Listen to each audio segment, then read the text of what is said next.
अशी माझी माता भगिनी आम्हाला सांगायला लागली की 12वीच्या मुलांची परीक्षा आहे, ह्या विद्यार्थ्यांची परीक्षा जर ते पेपर देऊ शकले नाही तर आपल्या भारताचं भविष्य येणाऱ्या भविष्याचे नुकसान होईल. आणि म्हणून अख्खा दिवस जरी चाललो तरी आज पूर्ण रात्र चालू आणि उद्या सकाळी आझाद मैदानाला पोहोचू आणि 12वीच्या मुलांच्या विद्यार्थ्यांचं नुकसान होईल. हे आम्ही महाविकास आघाडीचे लोक आहोत. आणि म्हणून ह्या जनसुरक्षा विधेयक हे आम्ही होऊ देणार नाही अशा प्रकारचा आम्ही विरोध दर्शवला. आता तिथे बहुमत आहे, तिथे 288 आमदार आहेत.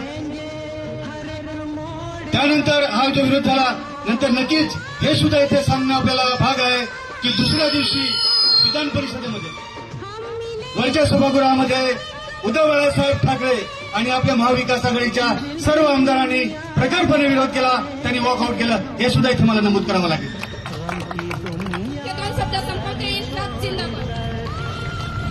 आता आपल्या समोर कष्टकरी संघटनेचे नेते होतो ना आपण चिप्स तर एक केलं आपण आता बाजारात गेलो तर 1 रुपयाला हे आम्ही करू त्याशिवाय विकास होऊ शकत नाही. आणि म्हणून त्यांनी खेळ ठोकले. 700 शेतकऱ्यांनी हलक्यावर घेऊ नका. इथे आले सर्व नेत्यांनी मार्गदर्शन केलं, आपण घरी गेलो नाही चालणार. भावांनो आणि बहिणींनो नाही चालणार. 700 शेतकऱ्यांनी आपलं बलिदान दिलं. 700 शेतकरी शहीद झाले.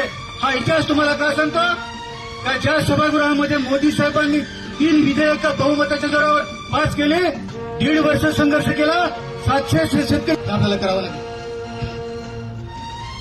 आणि प्रत्येक बहिणीची जबाबदारी आहे.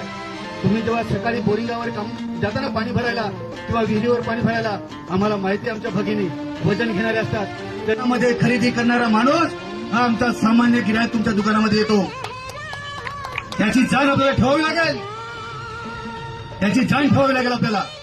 ते घ्यायची आहे.